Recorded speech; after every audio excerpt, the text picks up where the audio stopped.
After the Orlando Magic had signed Kentavious Caldwell-Pope to a 3-year, $66 million contract, Jeff Weltman and this Orlando Magic front office did not stop there. They went ahead and re-signed some key and critical free agents and veterans to bring back onto this roster, and I applaud Anthony Parker and this entire front office for going ahead and doing it. They retained Mo Wagner, Goga Bitadze, and Gary Harris, and we're going to talk about today what did I think about these moves and how do I think it's going to impact the team this season. So let's go ahead and talk about it.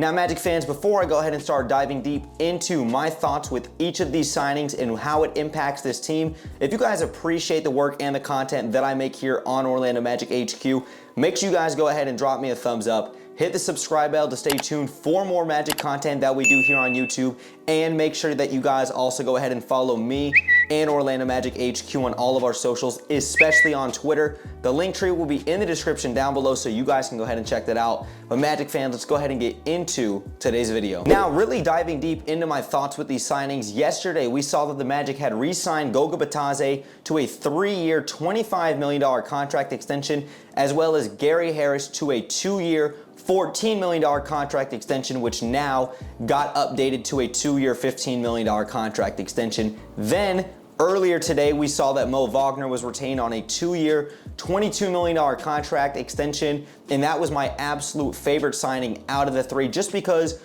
Mo brings that energy, he brings that swag and that juice. He's obviously a very warm and friendly guy to be around if you've ever been around him. He's the heart and soul, really, of that bench, if you ask me. And Mo Wagner, obviously, you're not going to split him and his brother up in Franz. Now that you've got Tristan da Silva in the draft, you've got a German trio here. Now we just got to bring Dennis Schroeder to the team. But jokes aside, I really loved all three of these signings for different reasons. It does bring up some questions and concerns, which I'll address later on in the video. But let's talk about the first one. Goga Bitadze signing a 3-year, $25 million contract extension.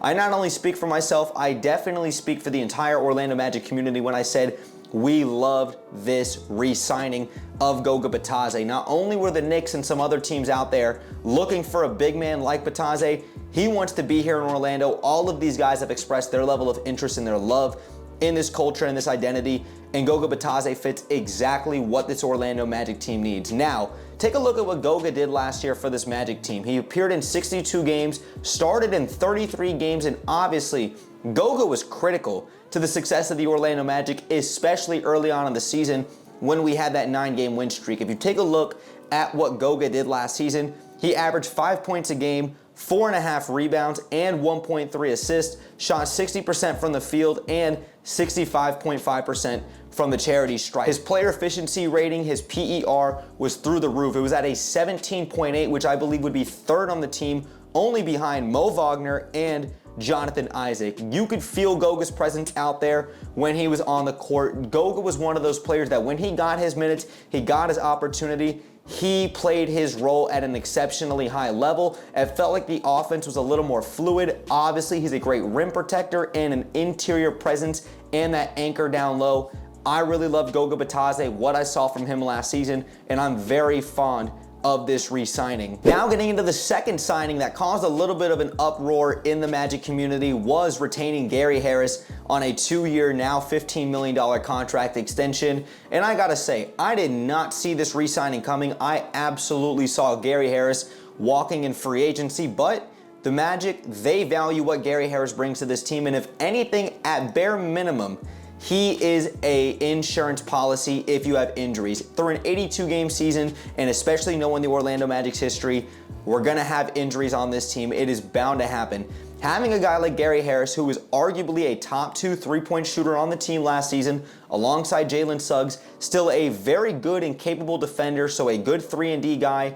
You know you have that insurance policy with Gary Harris, plus you know that he can be a great veteran on and off the court for this team. So Gary Harris last season appeared in 54 games for the Magic, averaged 6.9 points, nice, 1.7 rebounds, 1.6 assists, shot 44.1% from the field and 37.1% from behind the arc. I understand why some Magic fans are upset about this, but getting a guy who shot 37% from behind the arc, especially when the Magic were one of the worst three-point shooting teams in the association, you can't really beat it. Now, Gary Harris, he might clog up minutes for Anthony Black. He might clog up minutes for Jet Howard and some other guys, which I'll address later in the video. But overall, I like Gary Harris a lot. I think he provides some stability and that insurance policy. And every time I've talked to Gary Harris, he's always been a very warm and open dude. Great guy to talk to, very easygoing. So I like the guy personally, and I'm sure he's an incredible mentor inside that locker room. Now getting into everybody's favorite signing this offseason from the Magic, maybe outside of KCP, has got to be with Mo Wagner. You keep the German brothers together in Mo and Franz Wagner, and you've got a three-headed German monster now with Tristan da Silva and both Franz and Mo Wagner. I am ecstatic about this signing. 2 years, $22 million. The Magic decided not to pick up his club option at $8 million, and then they wanted to renegotiate, give him a little bit of money, which Mo Wagner deserves. Mo appeared in 80 games last season for the Magic, and coming off the bench, he averaged 10.9 points, 4.3 rebounds, 1.2 assists, shot 60.1% from the floor, 33% from behind the arc, and 81.4% from the charity stripe. He was a very efficient player for this team. You know, night in and night out, no matter whether the Magic were at home or they were away, Mo Wagner was going to bring that intensity, that tenacity, and that juice that this team sought. And that's exactly what they got from Mo Wagner on a night in and night out basis. Like I mentioned earlier, he feels like the heart and soul of that bench unit alongside Cole Anthony. You consistently see him dunking on somebody, playing within the flow of the offense, and you know he's going to provide that energy. And also, like I mentioned earlier, Mo Wagner led the team in player efficiency rating last season, 20.6. Higher than Jonathan Isaac, higher than Paolo Banchero, higher than anybody else on the team. This was the most efficient player for the Orlando Magic last season in Mo Wagner. You reward the guy and you keep the German brothers together. I absolutely was ecstatic about retaining Mo Wagner, and I think that this is everybody's favorite signing from the Magic this offseason, or at least favorite player that we've retained this offseason. Now getting into my final thoughts with all of this, what do I make about these moves, not only in the short term, but really for the long term? Because when you look at the Magic this season, they've got a ton of depth, so getting some of these guys re-signed was a little bit of a head scratcher, but here's what I think. If I had to speculate, because I'm not reporting, I'm speculating, I believe the Magic are going to be making a trade here soon, and they wanted to have some assets. Now, I don't know what they would be trading for. I'm not saying that they're going to trade for a Lauri Markkanen, a Walker Kessler, a Colin Sexton, hell, even an Anthony Simons. I'm not saying that.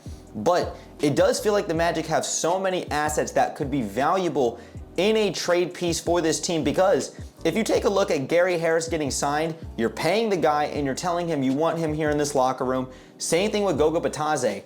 Could I really sit here and tell you that I know for a fact that they're going to get minutes on a consistent basis? Probably not. Assuming health, getting back to the lineup thing, let's assume KCP, Jalen Suggs, Paolo Banchero, Franz Wagner, and Wendell Carter is your starting five, assuming Wendell doesn't get traded. That's fine. So off the bench, you're going to have Jonathan Isaac, you're going to have Mo Wagner, Cole Anthony, and probably Gary Harris because you're paying him. Where does that potentially leave minutes for a guy like Jet Howard, Anthony Black, maybe Tristan da Silva? It feels like the Magic have so much depth and so many young players that they need to get reps and experience, most notably with TDS, AB, and Jet Howard.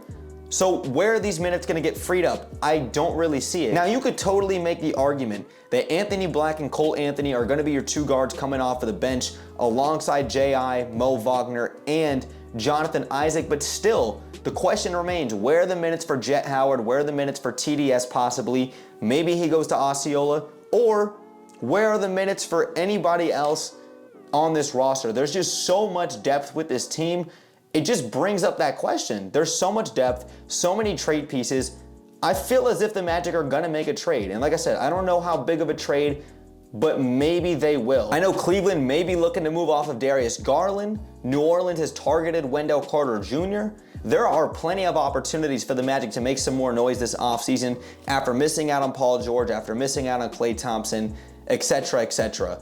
I'm very curious to see what's going to happen these next couple of days, but as things stand right now, I'm very happy with getting an insurance policy in Gary Harris, making sure you re-sign Mo Wagner, who is the heart and soul of this team and really off that bench. And then you get a guy like Goga Bitadze, who has played and has shown he's a very capable defender and a very good player when the Magic play him. So we're gonna see how this all plays out. These are just my initial thoughts when it comes to these signings. Magic fans, let me know your thoughts in the comments down below. What did you make about all of these signings, and who do you think is going to be the best signing out of the 4 guys that we've retained so far? Do you also think that we'll make a trade? Let me know your thoughts in the comments down below. And before I let you guys get out of here, like I mentioned earlier, please go ahead and follow me on my socials, especially on Twitter. That'll be the quickest and fastest way for you guys to get updates from me and Orlando Magic HQ, from all of the press conferences I go to and all of the media updates that I do with the Orlando Magic. I know you guys will value that, so make sure you guys go ahead and follow me on Twitter. But Magic fans, thank you guys again for sticking around throughout the whole video. Brett James, aka BJ, I'm out, y'all. And like always, let's go Magic.